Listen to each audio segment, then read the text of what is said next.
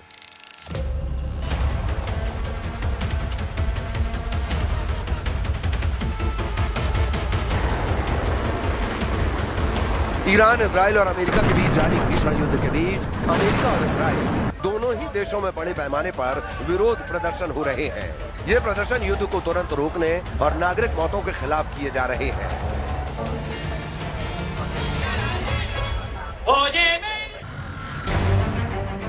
America और Europe में no Kings रैलियों के तहत लाखों लोगों ने राष्ट्रपति डोनाल्ड ट्रंप की नीतियों और ईरान युद्ध के खिलाफ प्रदर्शन किया।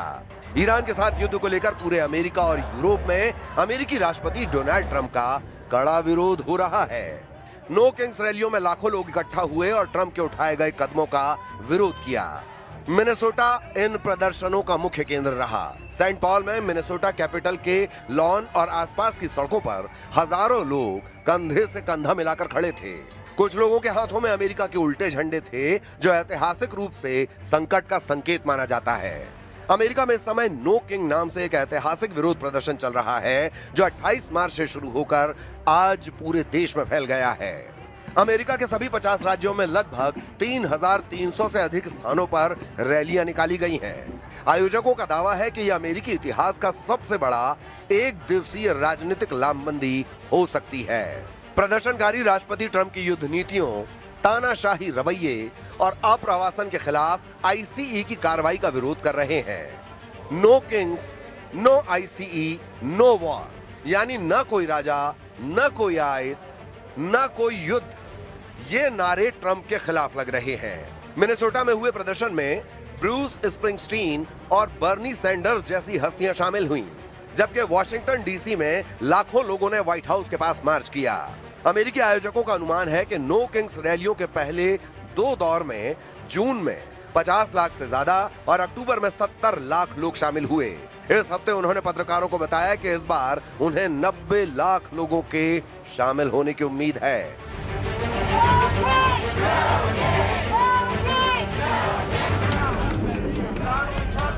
इजराइल में युद्ध के समर्थन के बावजूद युद्ध के कारण हो रहे मानवीय और आर्थिक नुकसान के खिलाफ जनता का एक वर्ग सड़कों पर उतर आया है। तेल अवीव, यरूशलेम, हाइफा और बीरशेबा में रात भर जोरदार प्रदर्शन हुए। तेल अवीव और हाइफा में प्रदर्शनकारियों और सुरक्षा बलों के बीच तीखी झड़पें हुई। पुलिस ने अब तक 21 से अधिक प्रदर्शनकारियों को गिरफ्तार किया है। इजराइल में होम फ्रंट कमांड ने सुरक्षा कारणों से 50 से अधिक लोगों के इकट्ठा होने पर प्रतिबंध लगा रखा है, लेकिन प्रदर्शनकारियों ने नियमों को तोड़कर रैलियां निकाली हैं। प्रदर्शनकारी सरकार से युद्ध विराम और ईरान के साथ शांति वार्ता की मांग कर रहे हैं। उनका कहना है कि ये युद्ध इजराइल की सुरक्षा से ज्यादा राजनीतिक हितों के लिए लड़ा जा रहा है। लंदन, पेरिस और बर्लिन में भी नो किंग आंदोलन के समर्थन में और ईरान युद्ध के विरोध में रैलियां देखी गई हैं।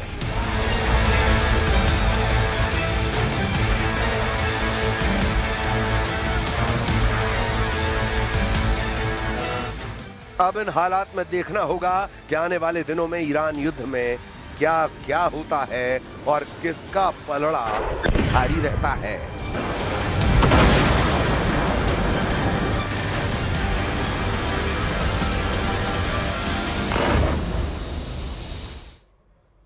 तो अमेरिका ने ईरान के अंदर ग्राउंड ऑपरेशन शुरू करने के सिग्नल दिए हैं।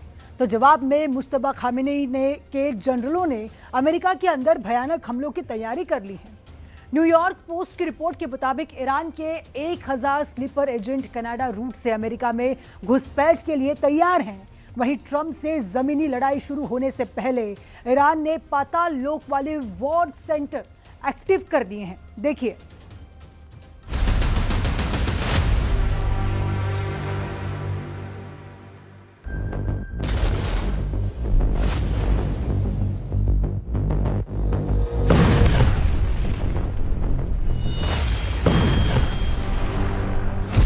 खामनेई के लड़ाकों ने संयुक्त अरब अमीरात के एल्यूमिनियम प्लांट को मिसाइल और ड्रोन से उड़ा दिया।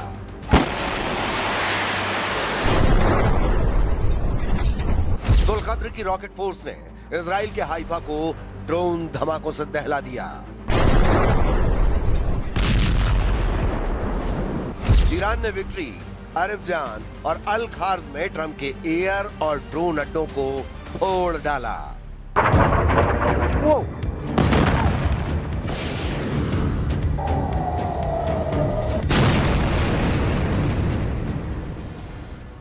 ट्रंप के ग्राउंड ऑपरेशन की धमकी उन्हें भारी पड़ने लगी है। बौखलाया ईरान बारूदी डोज को दोगुना कर चुका है। ईरान ने धमकी दी है कि अब जो बीच में आया वो सलामत नहीं रहेगा। ईरान ने अमेरिका इजराइल से अपनी लड़ाई को 12 देशों का महायुद्ध बना दिया है। ईरान ने खाड़ी देशों के दुश्मनों को आखिरी अल्टीमेटम देकर अमेरिका को भगाने को कहा है। Oh my God.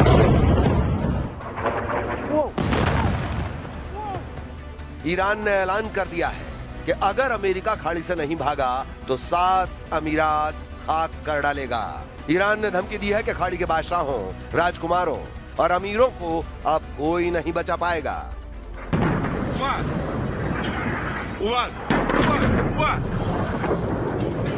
इस युद्ध में अब सब जायज होता जा रहा है, क्योंकि हर तरह के हथियार चलाए जा रहे हैं, हर पैंतरा आजमाया जा रहा है, गहरी साजिश रची जा रही है, बेगुनाहों पर बमों की बौछार शुरू हो चुकी है। लड़ाई की शुरुआत ही इतने भयानक अंदाज में हुई थी कि अब हर गुजरता दिन भयावह होता जा रहा है। इधर ईरान ने 2 साल तक युद्ध लड़ने की धमकी दे डाली है। इतने लंबे वक्त तक युद्ध खिंचा तो अमेरिका, इजराइल और खाड़ी के मुल्कों का घमंड मिट्टी में मिल सकता है। लेकिन अमेरिका युद्ध से उल्टे पैर भागने का मूड बना चुका है। ट्रंप कई दिनों से दावा कर रहे हैं कि ईरान हार चुका है। अब उपराष्ट्रपति जेडी वेंस ने भी कहा है कि युद्ध से निकलने का टाइम आ गया है।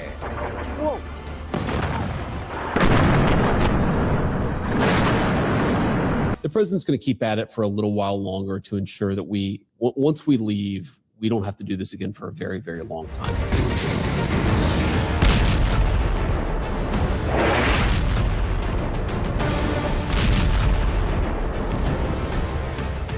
अमेरिका जंग से निकलने का एग्जिट गेट तलाश रहा है, लेकिन ईरान उससे सभी दरवाजों पर टकरा रहा है। अमेरिका को बैकफुट पर लाने के लिए ईरान ने खाड़ी में उसके अड्डों वाले देशों की तबाही शुरू कर दी है। सऊदी अरब को दहलाने के बाद अब ईरान ने अमेरिका को सबसे ज्यादा यूएई में झटका देना शुरू कर दिया है। ईरान ने सिग्नल दिए हैं कि वो यूएई के 7 अमीरात को टारगेट बना चुका है। युद्ध की शुरुआत में ईरान ने यूएई की राजधानी यानी पहले अमीरात अबू धाबी पर मिसाइलों से हमला किया। इसके बाद दूसरे अमीरात दुबई के आलीशान बिल्डिंगों, एयरपोर्ट को ईरान ने शाहिद ड्रोन के धमाकों से मटियामेट किया। लेकिन अब ईरान के निशाने पर शारजाह, अजमान, अल कुवैन, रास अल खैमाह और फुजैराह यानी 7 के 7 अमीरात बताए जा रहे हैं।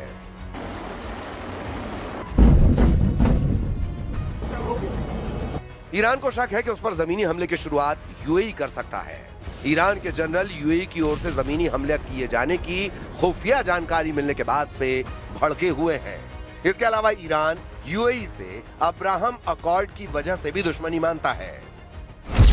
साल 2020 के अब्राहम समझौते के बाद से यूएई की इजराइल से करीबी बढ़ी है, जिससे ईरान संयुक्त अरब अमीरात से खार खाए बैठा हुआ है।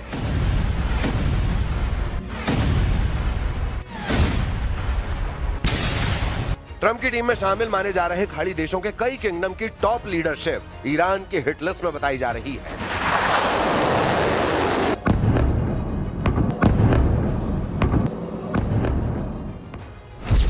इसमें सबसे ऊपर सऊदी अरब के क्राउन प्रिंस मोहम्मद बिन सलमान हैं, क्योंकि सलमान पर ही ट्रंप को युद्ध के लिए भड़काने के आरोप लगे हैं। दूसरे नंबर पर संयुक्त अरब अमीरात के अमीर शेख मोहम्मद बिन जायद अल नाहयान हैं। ईरान के निशाने पर ओमान के सुल्तान हैथम बिन तारिक अल सईद भी माने जा रहे हैं। इनके बाद ईरान जिन्हें दुश्मनों की फहरिस्त में शामिल कर चुका है, वो कुवैत के अमीर शेख मिशाल अल अहमद अल जबर अल सबाह हैं।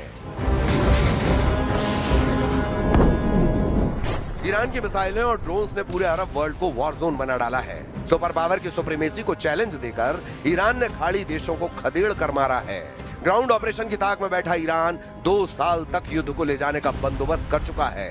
मीडिया रिपोर्ट्स के मुताबिक ईरान ने कुल मिसाइल भंडार का सिर्फ 1/3 अब तक इस्तेमाल किया है।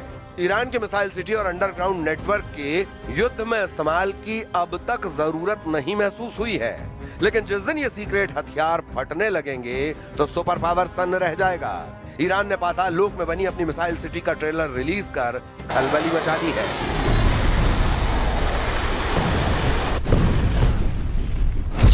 ईरान ने मिसाइल लॉन्चर्स को पहाड़ों के नीचे 1400 फीट तक की गहराई में तैनात कर रखा है।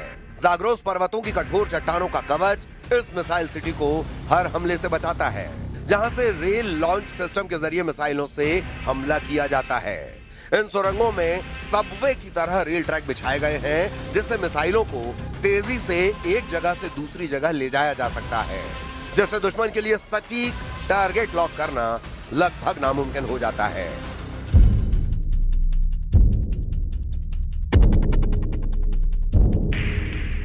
ईरान ने युद्ध के बीच मिसाइल सिस्टम को अलग अलग गुप्त ठिकानों पर फैला दिया है।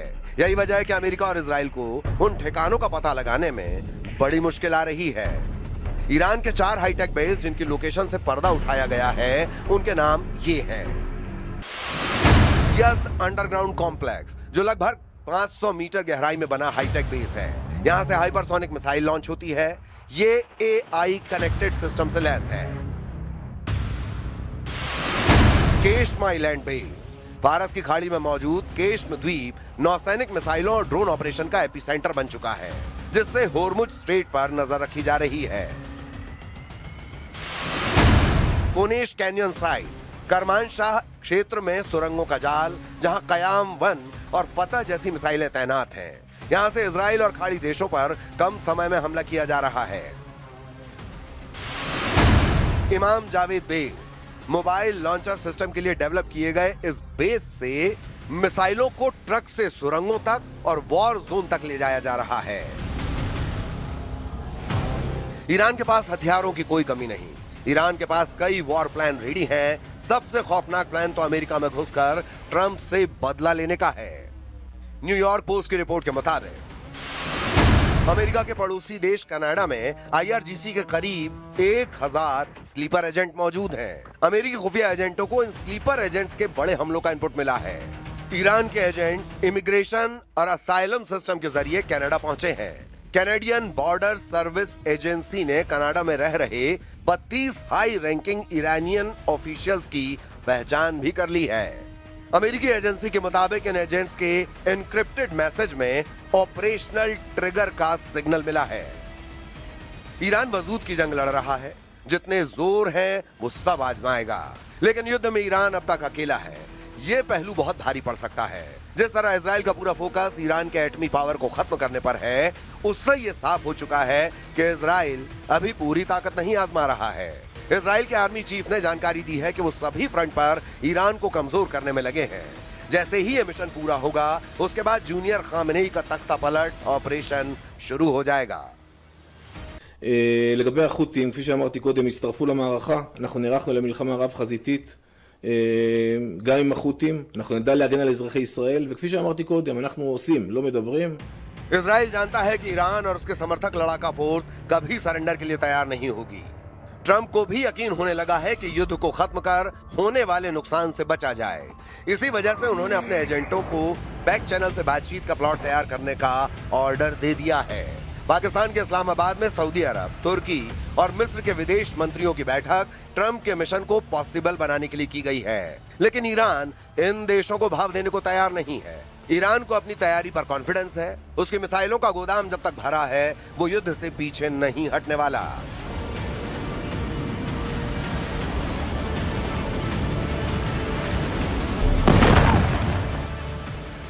इजराइल पर हुए हमलों में जिन मिसाइलों ने तबाही मचाई है, उनकी लिस्ट देख लीजिए, क्योंकि यही अब तक नेतन्याहू के लिए सबसे बड़ी परेशानी बनी है।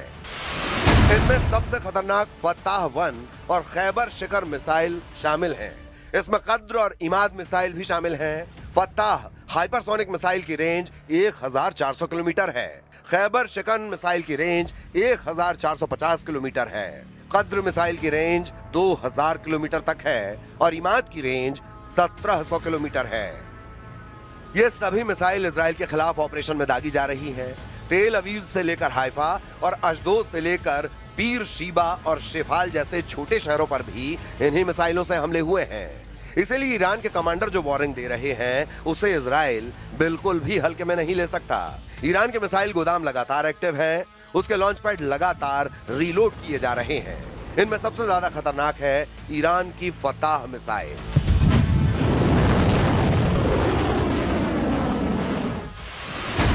फताह की खासियत है कि यह तेज रफ्तार के साथ अपनी दिशा भी बदलती है, यानी एक ट्रेजेक्टरी में हमला नहीं करती। यह पृथ्वी के वायुमंडल के अंदर और बाहर सभी दिशाओं से गुजर सकती है और जब टारगेट पर हमला करती है तो इसकी रफ्तार इतनी ज्यादा होती है कि दुश्मन का इसे देखना भी मुश्किल है। यह बात नेतन्याहू बहुत अच्छे तरह से जानते हैं। ऐसे में इजराइल में अगला कहां धमाका होगा, कौन सी मिसाइल कहां गिरेगी, इसे लेकर इजराइल के मिसाइल ट्रैकिंग रडार सिस्टम काफी प्रेशर में है।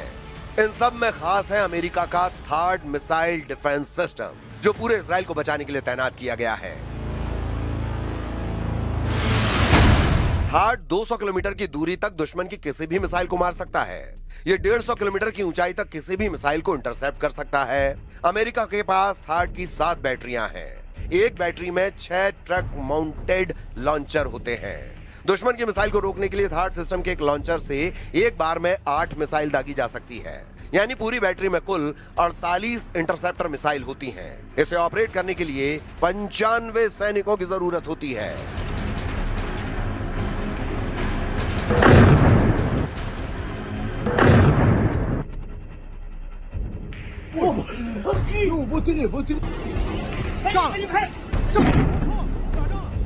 इजराइल में ऐसे 2-2 सिस्टम तैनात रहे, लेकिन क्या ये काफी साबित हुए? बिल्कुल नहीं।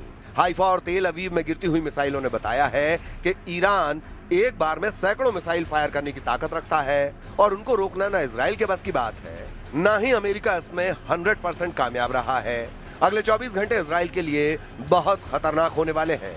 अगर नेतन्याहू ईरान के लॉन्च पैड वाले अड्डों को तबाह करने में नाकाम रहे तो समझ लीजिए इजराइल और अमेरिका को लगातार बड़े बड़े झटके मिलते रहेंगे। ईरान से युद्ध को लेकर अमेरिका और इजराइल को ऐसे ही सिग्नल लगातार मिल रहे हैं।